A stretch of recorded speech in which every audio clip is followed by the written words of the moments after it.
So guys, if you are spending rupees 18,000 for an IELTS test and you are spending rupees 7,000 for a 2 month coaching, in the result ना तो आपको IELTS का result मिले और ना ही उसका refund मिले, so what would be your reaction? Same thing happened in the 22nd March IELTS test जिसका कि रिजल्ट अभी सैटरडे को आया है। ये चीज आपके साथ भी आगे हो सकती है। इफ यू वांट कि ऐसी कोई चीज आपके साथ या आपके किसी फ्रेंड के साथ ना हो तो मेक श्योर इस सिचुएशन को आप अच्छे से समझो। After 2 months preparation, a student was ready to book her test and she did. She was going for 22nd March's IELTS test. Her speaking was, I guess, 2 days before the test and it went really well. Now it was the day of the test. First module writing happened. Okay, she did well. It was really good. It was easy. But when she moved to the listening part, her headphones were not working properly. The volume was really low. In the beginning, actually, when the students checked the headphones before the test, they were not working really well. She raised her hand, asked the staff members either to change the headphones or to change the seat. I don't know what the staff did. I guess it was just a temporary adjustment. The sound of the headphones was really clear after that. Maybe it was just for a first section. Problem वहां पे ये आई कि student ने उनके साथ adjustment की और जो फर्स्ट सेक्शन के लिए साउंड आई थी वो ऑडिबल थी। When the second section started, फिर से वही प्रॉब्लम आई। She raised her hand. First of all, none of the staff members acknowledged her. Then she stood on her seat. फिर कोई स्टाफ मेंबर उसके पास आया एंड वो स्टाफ मेंबर ने ट्राई करा कि फिर से कोई ना कोई एडजस्टमेंट हो जाए। जब से हेडफोन खराब हुआ उसके बाद उनको एक नई सीट पे मूव कर दिया।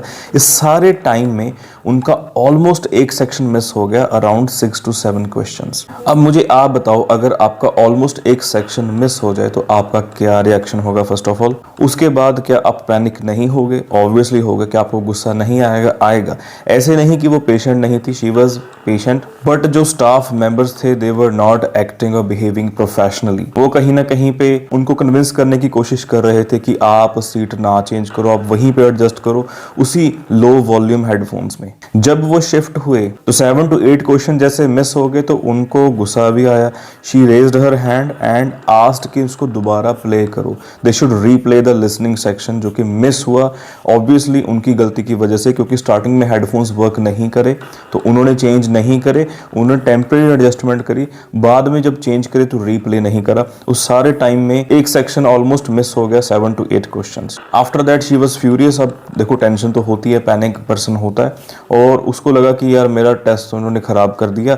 शी थॉट कि हाँ उसको जाना चाहिए, और उन्होंने स्टाफ को बोला कि मैंने रीडिंग नहीं करनी, मुझे बस आप यहाँ से जाने दो। क्योंकि after months and months of preparation जब आप वहाँ पे जाते हो इतने पैसे लगा के और सिर्फ उनकी ऐसी क्वालिटी की वजह से ये प्रॉब्लम्स फेस करनी पड़े तो एक पर्सन को गुस्सा आएगा ही आएगा। फिर उन्होंने लेटर लिखवाया और उन्होंने ये बोला कि लेटर में ये मत लिखना कि आपके हेडफोन्स वर्किंग नहीं थे, आप बस ऐसे लिख सकते हो कि आप जाना चाहते हो।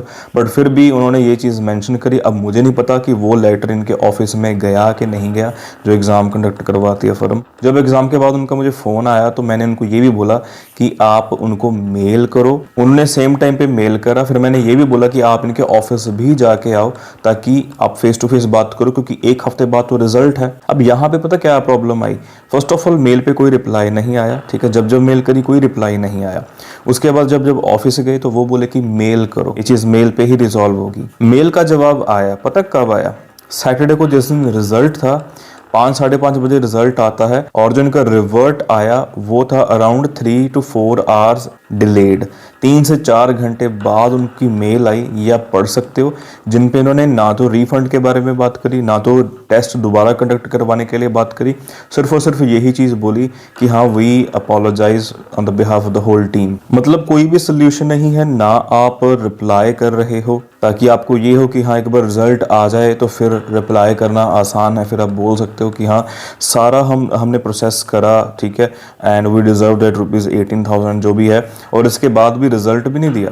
रिजल्ट तो चलो क्या ही देना उन्होंने, ठीक है। ना रिजल्ट आया, हाफ एग्ज़ाम कंडक्ट करा, ना रिफंड करा, ना उसके बाद रीटेस्ट का कोई इन्होंने ऑप्शन दिया। सो हार के स्टूडेंट को ये ही मानना पड़ा कि हाँ मुझे दोबारा ही टेस्ट देना पड़ेगा, और उनको ये भी फील हो रहा है कि हाँ मेरा रिकॉर्ड ख़राब हो गया। हालांकि ये चीज़ चलो नहीं होती, बट इस चीज़ से देखो हमें एक ही लेसन मिलता है कि कई बार क्या होता है कि हम एडजस्टमेंट्स ज़्यादा कर लेते हैं। चलो हेडफोन्स उन्होंने ठीक कर दिए थे, ठीक है, टेम्प्रेरी था, बट हाँ हमने एडजस्टमेंट करी, चलो क्या कोई इशू बनाना है, कोई दिक्कत वाली बात नहीं, ठीक है एडजस्टमेंट कर लेते हैं। बट आगे जाके बड़ी जब प्रॉब्लम आती है फिर अगले बंदे एडजस्ट नहीं करते।